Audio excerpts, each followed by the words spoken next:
जय श्री जगन्नाथ। मित्रों, रथों के राजा, भक्तों के प्यारे, जग के नाथ को शत शत नमन। आज मैं आपको भगवान जगन्नाथ की दो दिव्य कथाएं सुनाऊंगी। इन दो दिव्य कथाओं में हम जानेंगे उस रहस्य को, उस चमत्कार को, जिसे सुनने मात्र से भक्तों की आत्मा भगवान के प्रेम में डूब जाती है। कौन है ये विशाल नेत्रों वाले काले कृष्ण वर्ण के देव? क्यों इनका स्वरूप और मंदिर अन्य सभी देवताओं से अलग है? और क्यों हर साल लाखों श्रद्धालु पुरी की रथ यात्रा में इनकी एक झलक पाने के लिए आतुर रहते हैं? ये कोई साधारण कथा नहीं है, ये उस ईश्वर की कथा है जो अधूरे शरीर में भी पूर्ण है। तो आइए हम प्रवेश करते हैं इस आध्यात्मिक रहस्य में भगवान जगन्नाथ की अद्भुत उत्पत्ति कथा। पुराने समय की बात है। भारतवर्ष के एक महान धर्मात्मा राजा थे, राजा इंद्रद्युम्न। वे भगवान विष्णु के अनन्य भक्त थे। एक रात उन्हें स्वप्न आया। उन्होंने देखा कि समुद्र के तट पर एक दिव्य लकड़ी का टुकड़ा बहकर आ रहा है। उस लकड़ी में स्वयं भगवान विष्णु का निवास है। स्वप्न से जागते ही राजा ने निश्चय कर लिया, मैं ऐसा मंदिर बनाऊंगा जिसमें स्वयं श्री हरि वास करेंगे। उन्होंने पूरे राज्य में घोषणा करवाई और उसी दिव्य काष्ठ की खोज में लोगों को भेजा। कई दिनों की खोज के बाद पुरी के समुद्र तट पर वो लकड़ी मिली। वो साधारण लकड़ी नहीं थी, उसमें से दिव्यता की सुगंध आ रही थी। राजा ने उस लकड़ी को लाकर भव्य मंदिर निर्माण शुरू कराया। मंदिर तो बन गया, लेकिन भगवान की मूर्तियां बनाना बाकी था। तभी एक दिन एक वृद्ध ब्राह्मण राजा के पास आया। उसने कहा, मैं इन लकड़ियों से भगवान की मूर्तियां बना सकता हूँ, लेकिन एक शर्त है, जब तक मेरा कार्य पूर्ण न हो जाए कोई भी मेरे कक्ष का द्वार नहीं खोलेगा। राजा ने शर्त स्वीकार की। वो वृद्ध वास्तव में कोई और नहीं बल्कि देव शिल्पी विश्वकर्मा थे। वे मूर्ति निर्माण में लग गए और कई दिन तक उनके कमरे से लकड़ी पर काम करने की आवाज आती रही। लेकिन फिर एक दिन भीतर से कोई भी आवाज आनी बंद हो गई।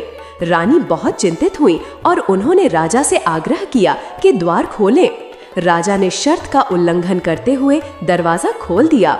जैसे ही द्वार खुला, विश्वकर्मा अंतर्धान हो गए। लेकिन भीतर जो दृश्य था वो चमत्कारी था। 3 मूर्तियां खड़ी थीं, भगवान जगन्नाथ, उनके भाई बलभद्र और बहन सुभद्रा। परंतु उन मूर्तियों के हाथ और पैर अधूरे थे। राजा को बड़ा दुख हुआ। उन्होंने प्रायश्चित करने का निश्चय किया। तभी आकाशवाणी हुई, हे राजन, यही मेरा स्वरूप है। मैं पूर्ण नहीं परिपूर्ण हूँ। मैं ऐसे ही पूजित होऊंगा। ये रूप युगों युगों तक मानवता को श्रद्धा और प्रेम का संदेश देगा। उस दिन से लेकर आज तक पुरी में भगवान जगन्नाथ की मूर्ति अधूरी है, लेकिन भक्तों के लिए वे सबसे पूर्ण देवता हैं। उनके चरणों में जो जाता है वो खाली नहीं लौटता। पुरी का रथ यात्रा उत्सव हो या उनका महाप्रसाद, हर एक चीज में चमत्कार और रहस्य समाया हुआ है। आज भी जब भगवान की रथ यात्रा होती है तो करोड़ों श्रद्धालु पुरी पहुंचते हैं, केवल उनकी एक झलक पाने के लिए।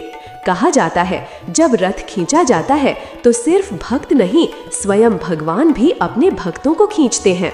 उनका प्रेम ऐसा ही है, बिना शर्त, निरंतर और सच्चा। तो भक्तों, ये थी भगवान जगन्नाथ की वो अद्भुत कथा जो केवल श्रद्धा से समझी जा सकती है।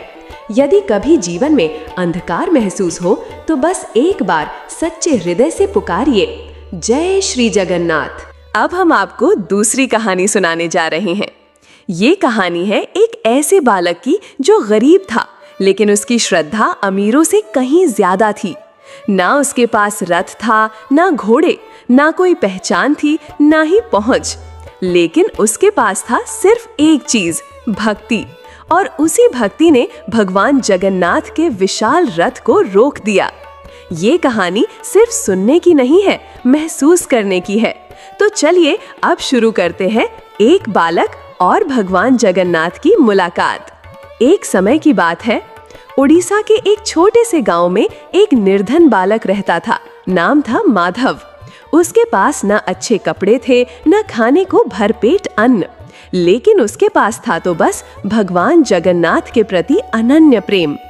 हर दिन वो मंदिर की सीढ़ियों पर बैठता, दूर से रथ की ओर देखता और मन ही मन कहता, प्रभु एक बार तो मुझे अपना दर्शन दे दो, एक बार मुझे रथ को छूने दो।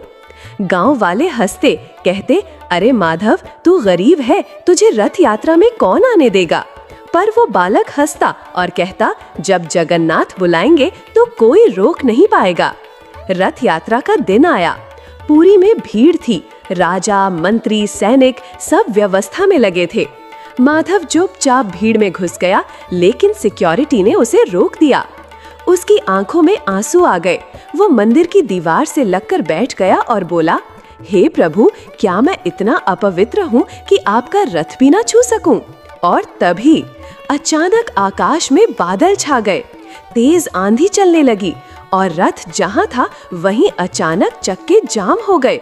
सैकड़ों लोग मिलकर भी रथ को नहीं खींच पाए। राजा घबरा गया। पुजारी बोले, ये कोई संकेत है, प्रभु कुछ कहना चाहते हैं। फिर एक संत ने कहा, कहीं कोई सच्चा भक्त तो नहीं जिसे ये रथ इंतजार कर रहा हो। राजा ने घोषणा करवाई, अगर कोई भक्त रथ के पास आना चाहता है, आ जाए। और भीड़ में से आगे बढ़ा वो छोटा बालक माधव। लोग हंसने लगे, अरे ये क्या खींचेगा रथ। पर जैसे ही माधव ने रथ की रस्सी को छुआ, रथ अपने आप चल पड़ा और लाखों लोग मंत्र मुग्ध होकर जयकारा करने लगे, जय श्री जगन्नाथ। राजा ने माधव को गले लगाया और कहा, प्रभु तुझे चुना है, तू छोटा नहीं सच्चा है, तेरी भक्ति ही सबसे बड़ा वैभव है। और तभी आकाश से आवाज आई, जो सच्चे मन से मुझे पुकारता है, मैं स्वयं उसे दर्शन देने आता हूँ। इसलिए भक्तों, अगर आपके पास धन नहीं है, पद नहीं है, नाम नहीं है, पर अगर आपके पास सच्चा प्रेम है, तो भगवान स्वयं रथ छोड़कर आपके हृदय तक चले आते हैं। जय श्री जगन्नाथ।